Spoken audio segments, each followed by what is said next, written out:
कृष्ण का जन्म। भगवान कृष्ण का जन्म मथुरा के कंस के कारागार में हुआ था। उनके माता पिता देवकी और वसुदेव थे।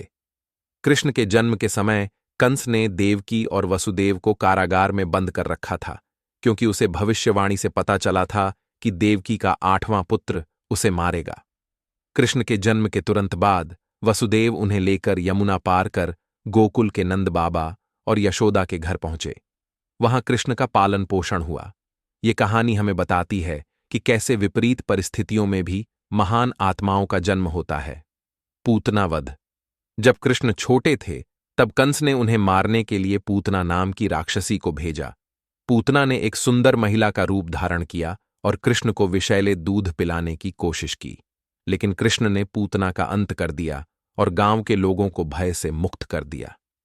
इस कहानी से हमें यह सीख मिलती है कि बुराई चाहे कितनी भी शक्तिशाली क्यों न हो, अंततः सत्य और धर्म की विजय होती है। कृष्ण और गोवर्धन पर्वत। एक बार इंद्रदेव ने गोकुलवासियों को दंडित करने के लिए भारी वर्षा की। तब भगवान कृष्ण ने गोवर्धन पर्वत को अपनी छोटी अंगुली पर उठा लिया और सभी गोकुलवासियों को उसके नीचे शरण दी। इस घटना से प्रभावित होकर इंद्रदेव ने कृष्ण की महिमा को स्वीकार किया और वर्षा रोक दी। इस कथा से हमें यह शिक्षा मिलती है कि हमें अपने कर्तव्यों का निर्वाह करते हुए दूसरों की मदद करनी चाहिए। कृष्ण और कालिया नाग।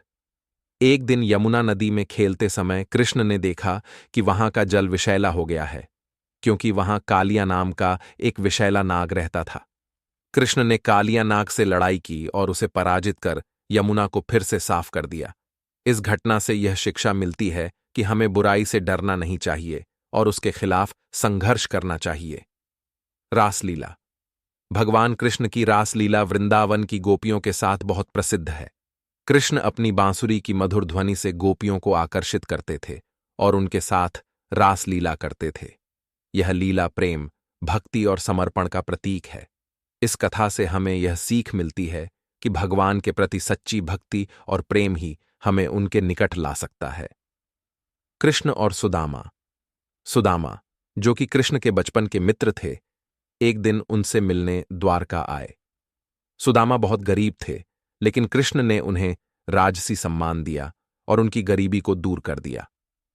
इस कथा से हमें सच्ची मित्रता और निस्वार्थ प्रेम की महत्ता समझ में आती है।